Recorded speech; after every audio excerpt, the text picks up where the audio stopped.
अस्सलाम वालेकुम, welcome back to my channel chef food diary. आज हम बना रहे हैं डिलीशियस अफगानी मटन ग्रेवी, जो अपनी क्रीमी टेक्सचर, रिच फ्लेवर और माइल्ड स्पाइसेस की वजह से हर किसी को पसंद आता है। ये रेसिपी बहुत ही इजी है और रिजल्ट एकदम रेस्टोरेंट स्टाइल होता है। तो चलिए शुरू करते हैं और बनाते हैं ये लजीज अफगानी मटन। सबसे पहले हमें 1 kg के करीब मटन ले लेना है और उसे हमें अच्छे से वॉश कर लेना है। यहाँ पर मैंने मटन के पीसों को थोड़ा बड़ा लिया है, आप चाहें तो आप छोटे पीस भी ले सकते हैं। मटन के पीसों को मैंने फैट के साथ लिया है, आप चाहें तो आप रूखा गोश्त भी ले सकती हैं। फिर सारे पीसों को हमें कुकर में डाल देना है।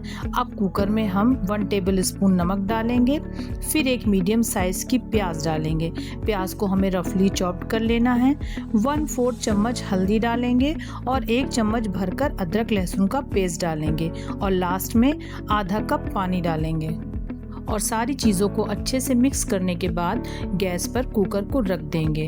तेज़ फ्लेम पर जब एक सीटी आ जाए तब गैस के फ्लेम को स्लो करके 90% हमें गोश्त को पका लेना है और फिर गैस को बंद कर देना है जब तक हम अफगानी मटन का मसाला देख लेते हैं।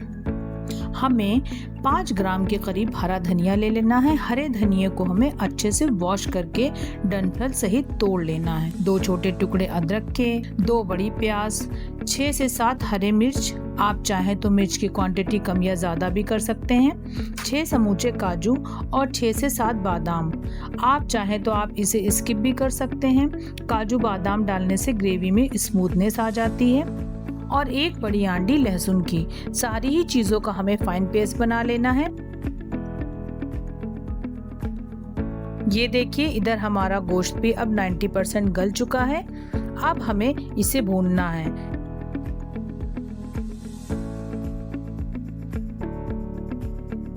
इसमें जो भी एक्स्ट्रा पानी है उसे हमें जला देना है।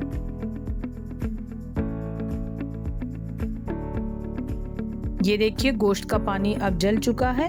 अब हमें गोश्त को निकाल लेना है और ठंडा करने के लिए रख देना है।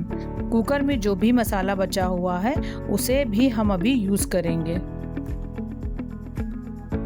इधर हम एक बड़े बाउल में 250 ग्राम एकदम ताज़ा दही ले लेंगे और उसे अच्छे से फेंट लेंगे। दही को हमें तब तक फेंटना है जब तक उसके लम्स ख़त्म ना हो जाएं। ये याद रखिएगा, दही एकदम फ्रेश होना चाहिए, बिल्कुल भी खट्टा नहीं होना चाहिए। अब इसमें दही का आधा हमें फ्रेश क्रीम डालना है। आप चाहें तो आप दूध की मलाई भी ले सकती हैं, जो आपके पास इजीली अवेलेबल हो उसे आप ले लीजिए और दोनों को हमें मिक्स करके फेंटना है। जब ये फेंट जाए तो ग्रीन मसाला जो हमने पीसा था उसे मिक्स कर देना है।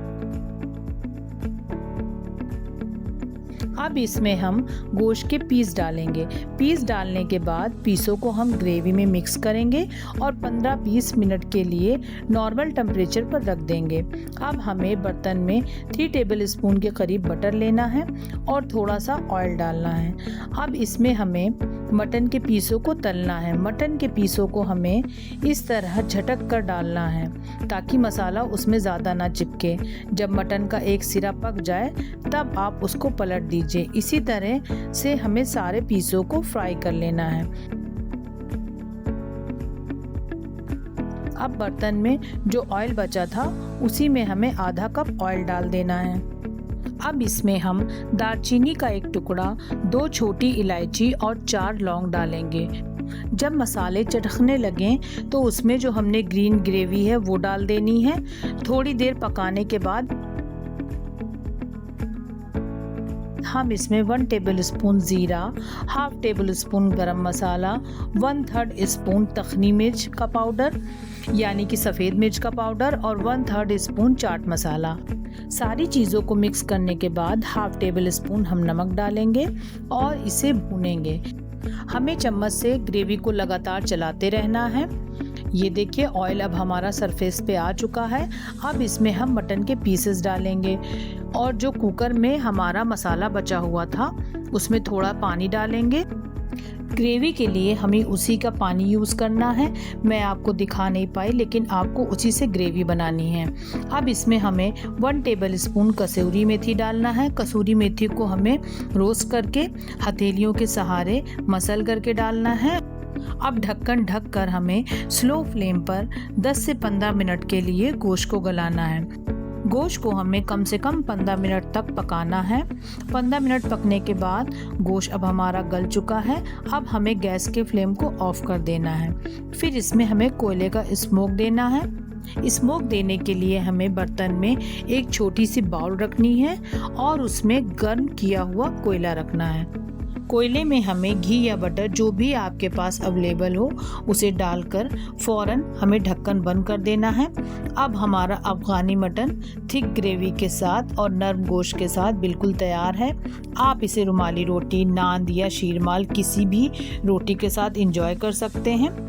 अगर आपको ये मेरी रेसिपी पसंद आती है तो लाइक करें, शेयर करें और चैनल शेफ फूड डायरी को सब्सक्राइब करना ना भूलें। मिलते हैं नेक्स्ट टेस्टी रेसिपी के साथ। दुआओं में याद रखिएगा। तब तक के लिए अल्लाह हाफिज़।